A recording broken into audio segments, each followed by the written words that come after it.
Reading.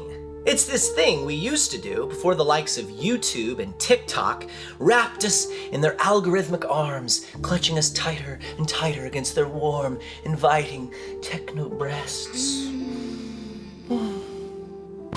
My mother never held me as a child. Welcome back to the Stephen Kingdom, where we dive deep into the terrifying, the thrilling, and the downright weird worlds created by the master of horror himself, Stephen King. Today, we're stepping into a story that isn't just about books. It's about books that shouldn't exist. That's right.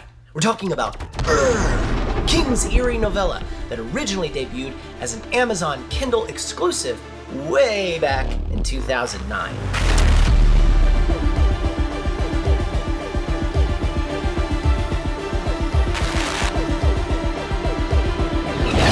Is one of those stories that feels like it exists on the fringes of King's bibliography, an odd little tale that was initially written as something of a promotional piece for Amazon's then new Kindle device. According to King, the Amazon company was hoping that some hot shit best-selling writer would help them out in the PR department by writing a story that used the Kindle as a plot element. King declined, saying he was never able to write stories on demand. Plus, he hadn't lent his name to any commercial enterprise since doing an American Express ad long before. The next time you visit your favorite haunt, why not apply for the American Express card? Yet, the idea lingered, mostly because I've always been fascinated by new technologies, especially those having to do with reading and writing. Follows Wesley Smith, a middle-aged English professor who's just been dumped by his girlfriend. In an act of petty rebellion, he impulsively orders a Kindle, despite having always been a staunch defender of physical books, not unlike myself. When the device arrives, however, it's not quite like the others. For one thing, it's pink. Why am I Mr. Pink? And for another, it has a bizarre menu option labeled functions. Wesley starts exploring these hidden settings, and what he discovers is nothing short of astonishing. His Kindle, it turns out, doesn't just have access to the books available in our reality, it has access to books from countless alternate realities. Different versions of The Sun Also Rises, books by Hemingway that were never written in our world, unpublished works from authors who died too soon. It's every literary scholar's dream. At first, Wesley is enchanted by the limitless literary possibilities, but because this is a Stephen King story, things don't stay dreamy for too long. With the help of a student and a friend, Wesley starts diving deeper into the functions, uncovering newspapers from alternate realities, and that's when he makes a chilling discovery. He can read about tragedies that haven't even happened yet in his own reality. This is where transforms from a cool sci-fi concept into something much more sinister. The story begins to ask bigger questions. What is knowledge without control? What happens when we see too much? And can fate be altered once you know what's coming? Wesley eventually stumbles upon a news article about a horrific bus accident that's set to happen in his own timeline. Armed with this knowledge, he's faced with a classic King dilemma. Should he interfere with fate? And of course, in true King fashion, doesn't just stop at these existential dilemmas. No, we also get an appearance from the Dark Tower mythos. Tower junkies will immediately recognize the menacing presence of the low men in yellow coats, enforcers of the mysterious Crimson King. It turns out that Wesley's interdimensional snooping has caught the attention of some very powerful and very dangerous forces. The low men are deeply woven into King's multiverse, and their presence here solidifies as yet another thread in the grand tapestry of the Dark Tower. At its core, is an exploration of the dangers of technology, a theme King has tackled time and time again in works like the TOMMYKNOCKERS and Cell. Wesley's Kindle, a seemingly harmless device, begins as a source of fascination, but soon becomes an instrument of paranoia. The more he learns about alternate realities, the more mentally unstable he becomes. King writes, "This wasn't just about books. It was about something much bigger. The Kindle wasn't just a window to literature. It was a window to the fabric of reality itself." This isn't real. What is real? But if you think about it, can't that really be said of all great art, all great literature? That it can be a window into the fabric of reality itself? Also spotlights just how much the act of reading itself has evolved over human history. The written word has always been a powerful force for shaping human knowledge, from ancient clay tablets and papyrus scrolls to the invention of the printing press in the 15th century. Before Gutenberg's press revolutionized the availability of books, written knowledge was painstakingly copied by hand and available only to the elite.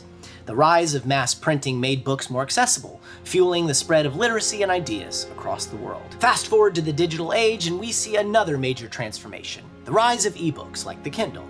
While the concept of digital books dates back to the 1970s with early computer storage experiments, the first real e-readers began appearing in the late 1990s and early 2000s. Sony's Libri and later the Sony Reader were among the first mainstream devices. But it wasn't until Amazon released the Kindle in 2007 that ebooks truly entered the mainstream.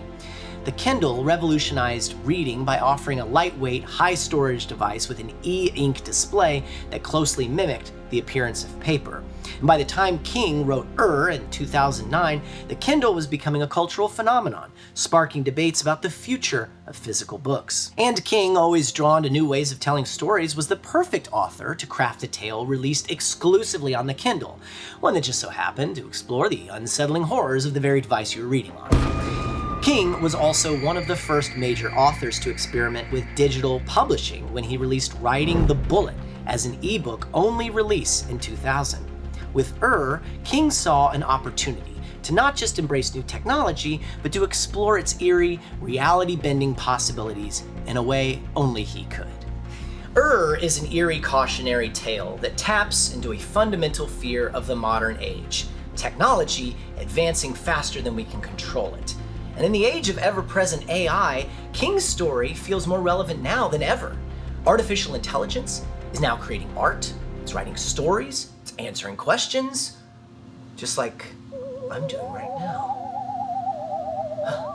It's efficient, it's fascinating, and it's deeply unsettling. Because like the pink Kindle and AI promises access to an infinite well of knowledge and creativity. But it also raises questions. Who's controlling it? What are we sacrificing for convenience? And how much of our humanity are we willing to trade for technological advancement? I mean, those are questions, right? King understood, even back in 2009, that technology often reflects our deepest fears. Not just fear of machines, but fear of losing control, fear of becoming obsolete. Fear that in our pursuit of progress, we might create something we don't fully understand and can't turn off. And so, serves as both a love letter to books and a warning about the dark ramifications of technology. King has always been a master at making the ordinary feel unsettling, and in this case, he makes us question just how much control we have over the tools we use every day. But before we wrap up, there's one last thing. What if I told you this entire script was written by artificial intelligence? That's right. With just a little guidance and input from me, your humble human host, the AI was able to analyze Stephen Kingdom and spit out a script that to the casual viewer like yourself may have sounded not all that different from our usual content. But don't worry. The script may have been the work of a machine, but it took a human being like myself to present it and make it come alive. Right?